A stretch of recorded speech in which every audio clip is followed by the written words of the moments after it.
అందరికీ నమస్కారం. బంధాలు, అనుబంధాలు ఈ మాటలు మనం తరచుగా వినేవే. కానీ వాటి అర్థం ఏంటి? దాంట్లో ఉన్నటువంటి మర్మం ఏంటి అనేది మనం ఎప్పుడూ ఆలోచించట్లేదు. ఈ రోజుల్లో బంధాలు, అనుబంధాలు అన్నీ కరువైపోయాయి అంటున్నారు కానీ వాటి గురించి తెలుసుకోవాలంటే ఒక కథలోకి వెళదాం. అనగనగా ఒక స్వామీజీ ఉన్నారు. ఆ స్వామీజీ ఒక చోట ప్రశాంతమైన వాతావరణంలో ఒక ఆశ్రమం ఏర్పరచుకుని అందరికీ మంచి మంచి విషయాలు బోధించడంలో ఆయన ప్రపంచవ్యాప్తంగా కీర్తి గడించాడు స్వామీజీ. ఏదో అందరికీ మంచి చెప్తే అందరికీ మంచివాడే. ఇది నిస్వార్థంగా ఏమి ఆశించకుండా మంచి మాట చెప్తే ఆయన నిజంగా గురువేగా స్వామీజీలు అంటే. అలాగా ఫారిన్ నుంచి ఒక జర్నలిస్ట్ వచ్చాడు. వచ్చి ఈయన ఏదో చెప్తున్నాడు, ఈయన చాలా పాపులర్ ఫేమస్ అంటున్నాడు, ఆయన దగ్గరికి వెళ్తే ప్రశాంతంగా ఉందంటున్నారు, అలాగే ఆయన ఏదో గొప్పతనం అంటారు, మొత్తం ప్రపంచవ్యాప్తంగా ఆయన శిష్యులు ఆశ్రమాలు ఉన్నాయంటారు. ఎలాగైనా సరే ఈయన టైం తీసుకుని అతను ఫారిన్ నుంచి వచ్చిన అతను జర్నలిస్ట్ అనమాట. ఈయన ఇంటర్వ్యూ తీసుకుని ఆయన పనిచేసే మ్యాగజైన్లో ఏదో వేద్దామని ఏదో ఉద్దేశంతో వచ్చాడు. వాళ్ళకి ఏంటంటే నాస్తికత్వం కానీ ఇలాంటి స్వామీజీల మీద వాళ్ళు చెప్పే బోధనల మీద పెద్ద వాళ్ళకి ఇంత గౌరవం ఉండదు. కానీ ఇతను చాలా ఫేమస్ కాబట్టి మన స్వామీజీ ఆయన్ని ఒక ఇంటర్వ్యూ తీసుకుందామంటే వాళ్ళ స్వామీజీ సంబంధించిన ఆఫీస్లో వాళ్ళు ఏంటంటే పలానా సాయంత్రం 6ంటికి రండి, ఆయన బోధనలన్నీ అయిపోయిన తర్వాత ఫ్రీగా ఉంటారు, మీకు టైం తీసుకుంటారు కానీ అని చెప్పి ఆయన వాళ్ళు అపాయింట్మెంట్ ఇస్తారు ఆఫీస్లో. సరే అని చెప్పి 6ంటికి అంటే 5ంటికి వెళ్ళి కూర్చుంటే అప్పుడు స్వామీజీ ఒక కోర్స్ ఏదో చెప్తున్నారు, చాలామంది వేళల్లో ఉన్న వాళ్ళు వింటున్నారు. అందులో మనం ఫస్ట్ చెప్పుకున్నట్టుగా బంధాలు, అనుబంధాల గురించి ఆయన ఒక లెక్చర్ చెప్తున్నాడు. ఆ గంట చెప్తే ఈయన దూరంగా నుంచి ఉన్నాడు. ఇవన్నీ అయిన తర్వాత మాట్లాడదాంలే అని చెప్పేసి కూర్చున్నాడు. ఇక్కడ ఏంటి, ఇతను తెలివైనవాడు, జర్నలిస్టు, ఏది ఎలాగైనా మాట్లాడొచ్చనే ఉద్దేశంతో స్వామీజీని ఇరకాటంలో పెడదాం అనుకుంటూ ఆలోచించుకుంటూ కూర్చున్నాడు. నిజంగా స్వామీజీని అడిగేదో మంచి విషయాలు అడిగి తెలుసుకుందాం అని కాదు, ఆ స్వామీజీని ఇరకాటంలో పెడదాం, మతానికి సంబంధించిన ప్రశ్నలు ఏదో ఉంది వాడి మనసులో. సరే 6 అయింది, కరెక్ట్గా ఇచ్చిన టైం ప్రకారం స్వామీజీ ఆయన గదిలో కూర్చున్నారు. ఆయన మీద పద్మాసనం వేసుకుని కూర్చున్నారు. ఈయన వచ్చాడు, కూర్చోండి అంటే కూర్చున్నాడు. ఇతను కూడా కాస్త దగ్గరికి అమ్మండి అనేసరికి విష్ చేశాడు. ఆయన సంతోషం అన్నాడు ఆయన గురువు గారు స్వామీజీ. అప్పుడు ఏమైంది, ఈ జర్నలిస్ట్ చెప్పాక ముందే ఓవర్ స్మార్ట్గా ఉన్నాడు. చెప్పండి మీకు ఏంటి అని అడిగితే ఇంటర్వ్యూ చేద్దాం అనుకున్నాడు మామూలుగా. మీరు స్వామీజీ ఇంటర్వ్యూ తర్వాత మాట్లాడదాం, ముందు మీరు ఇవాళ లెక్చర్ ఇస్తే నాకు కొంచెం విన్నాను, మీరు బంధాలు, అనుబంధాలు అంటున్నారు, అసలు అవి ఏమిటండి, అసలు దాని గురించి చెప్పారు అంతసేపు చెప్పవలసిన విషయం అందులో ఉందా అన్నట్టుగా అడిగాడు జర్నలిస్ట్ డైరెక్టర్ గారు.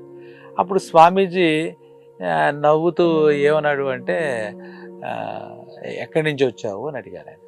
అడిగితే ఇలా మాకు ఆస్ట్రేలియా నుంచి వచ్చారండి, ఇక్కడ భారతదేశం అంతా చూసి మీలాంటి వాళ్ళు కలిసి ఇంటర్వ్యూలో తీసుకుని అందరి ప్రపంచానికి పంచి పెడదామని ఉద్దేశంతో వచ్చాను, నాకు పలానా మ్యాగజైన్ ఉందని అంతా పరిచయం చేసుకున్నాడు. ఆస్ట్రేలియా బాబు, పేరు, ఊరు అని తెలుసుకున్న తర్వాత మీకు ఫ్యామిలీ ఎక్కడ ఉంటారు, ఎంతమంది మీరు అని అడుగుతున్నారు. అసలు ఈ జర్నలిస్ట్కి అర్థం కాలేదు. ఇంటర్వ్యూ చేయడానికి నేను వచ్చాను కదా, ఈ నన్ను రివర్స్లో అడుగు, సరే ఇక్కడ పద్ధతి ప్రకారం కూర్చుని ప్రశ్నలు అలవాడేమో అని చెప్పేసి నాకు మా అమ్మగారు చనిపోయారండి, మా నాన్నగారు, 3 అన్నదమ్ములు ఉన్నారు, నేను పెద్దవాడిని, నాకు తమ్ముళ్ళు 3 ఉన్నారు, ఒక సిస్టర్ చెల్లి ఉంది అన్నారు. మరి వాళ్ళు ఏం చేస్తారు, వాళ్ళతో సెటిల్ అయిపోయారని మళ్ళీ ఇంకో ప్రశ్న అడిగారు. ఇతనికి నచ్చట్లేదు జర్నలిస్ట్. వాస్తవంగా చెప్పాలంటే ఇవన్నీ అతనికి ఎందుకు, నా వ్యక్తిగతమైన విషయాలు, నా సంసారం, నా తాపత్రయం అంటున్నాడు అని చెప్పేసి అనుకున్నాడు. కానీ మరి స్వామీజీ ఆయన ఇంటర్వ్యూ కావాలి, ఈయన వచ్చాడు కాబట్టి మరీ అది కాదు కాబట్టి అందరూ సెటిల్ అయిపోయారండి, అందరూ ఆస్ట్రేలియా ఉన్నారు, నేను ఈ జర్నలిజంలో ఉండడం వల్ల దేశాలు తిరుగుతాను అని చెప్పాడు. బాగుంది, మీ 3 అందరూ చెల్లి సెటిల్ అయిపోయి అక్కడే సెటిల్ అయ్యి జాబ్ చేసుకుంటారని ఏదో పొడిపొడిగా చెప్పాడు. చెప్పిన తర్వాత ఈసారి ఏమని అడిగాడంటే, మీ నాన్నగారితో మాట్లాడి అన్నాళ్ళయింది అన్నాడు ఫోన్లో. అంటే నేను ఇండియా వచ్చేసాడు, ఆయన ఆస్ట్రేలియాలో ఉంటాడు కదా అంటే ఒక్కసారి కంగుతున్నాడు, ఈ ప్రశ్న వేసేయడు రా నాయన అని స్వామీజీ. కానీ చెప్పకపోతే మర్యాద కాదు. నెల రోజులు అయింది ఏముందండి, లాస్ట్ మంత్ మాట్లాడాను అన్నాడు స్వామీజీతో. సంతోషం, మీ అన్నదమ్ములు 3, మీ చెల్లి, మీరంతా కలిసి తరచుగా అక్కడ ఆస్ట్రేలియా ఉంటే కలుసుకుంటారంటే లేదండి కలుసుకోలేదు, అక్కడ మాకు చాలా దూరం, ఎప్పుడైనా ఫోన్లో మాట్లాడుకుంటాం చెప్తే పండగ పబ్బానికి అంత కంటిన్యూస్గా మేము కలవట్లేదు అని చెప్పాడు. సరే అయితే ఆయన మటుకు స్వామీజీ ఆయన ముఖంలో చిరునవ్వు ఉంది.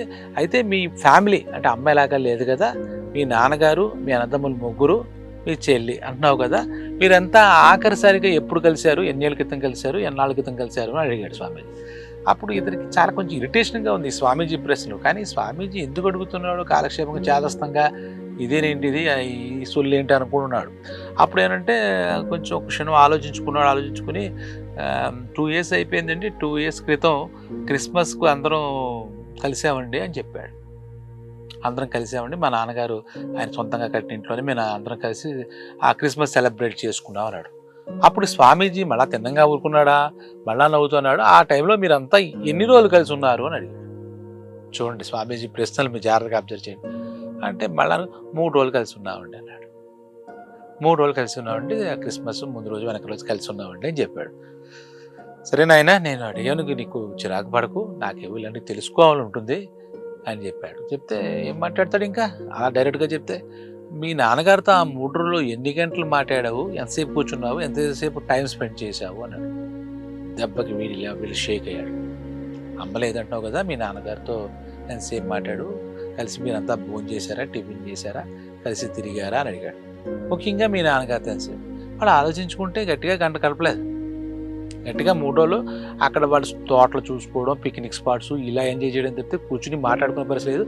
పెద్ద నాన్నగారేమో అక్కడ ఇంట్లో కూర్చున్నారు, వీళ్ళు వచ్చి రాత్రి వస్తే ఏదో భోజనం చేసి పడుకున్నారు తప్పితే వాళ్ళ నాన్నగారితో గట్టిగా 3 రోజులు వీడు ఆలోచించుకుంటే గంట సమయం, రోజుకి కాదు మొత్తం 3 రోజుల్లో గంట సమయం వాళ్ళ నాన్నగారికి కేటాయించలేకపోయాడు, మాట్లాడలేకపోయాడు.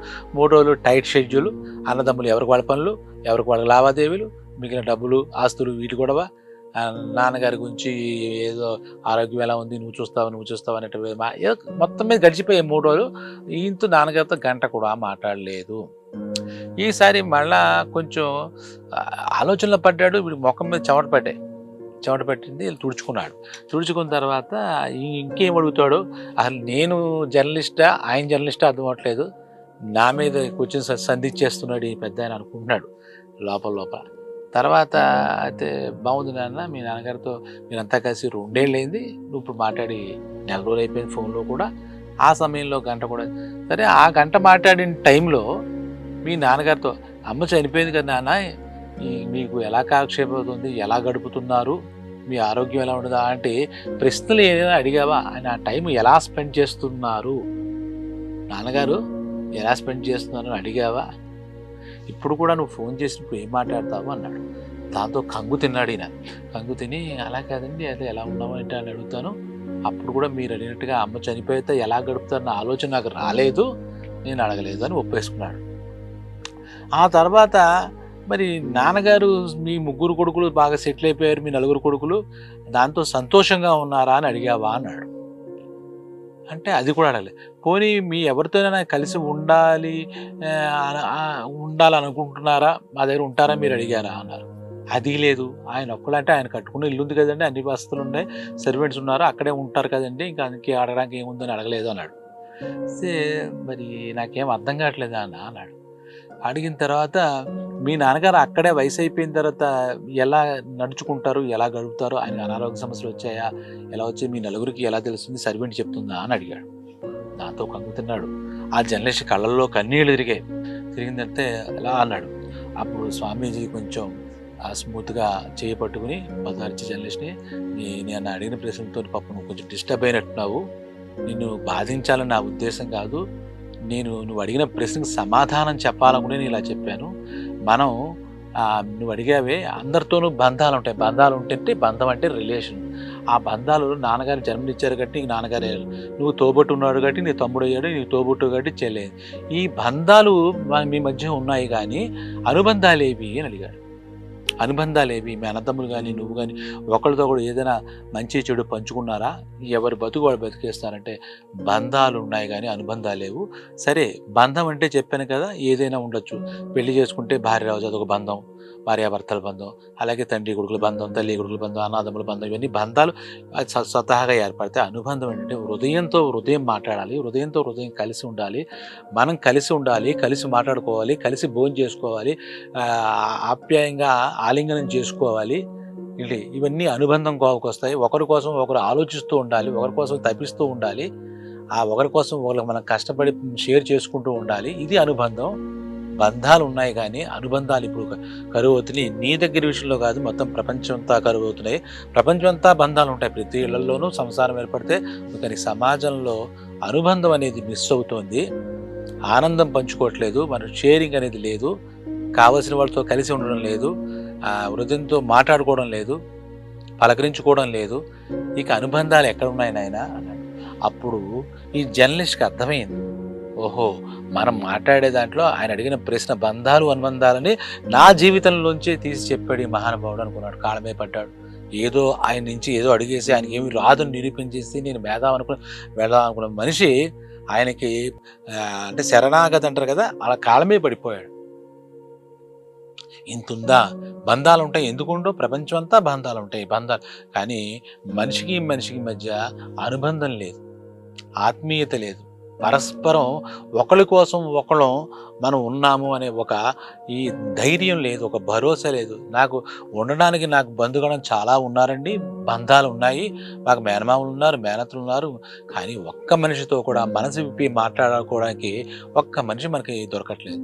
అంటే మన ఎవరి మధ్య అనుబంధం లేదు, ఏదో గడిపేస్తున్నాం, జీవితం రోజులు గడిచిపోతున్నాయి తప్ప ఇందాక స్వామీజీ చెప్పినట్టుగా బంధాలు ఉంటున్నాయి, అందరికీ ఉంటాయి మానవ జన్మెత్తేగా.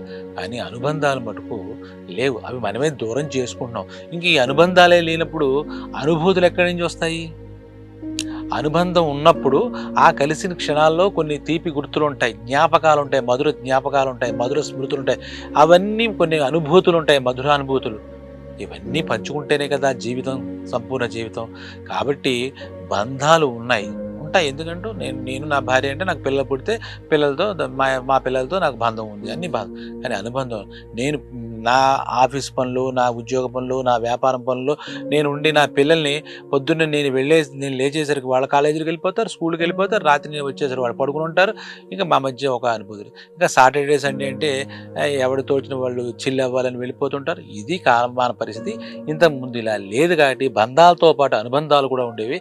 ఇప్పుడు ఈ యాంత్రిక యుగంలో యంత్రాలతో గడిపే క్షణాలు కూడా, అంటే యంత్రాలతో మనకు ఉన్నటువంటి అనుబంధం కూడా మన తోటి వాళ్ళతో, మన సాటి వాళ్ళతో, మన తల్లిదండ్రులతో, మన తోబుట్టువులతో లేదు అనేది అక్షర సత్యం.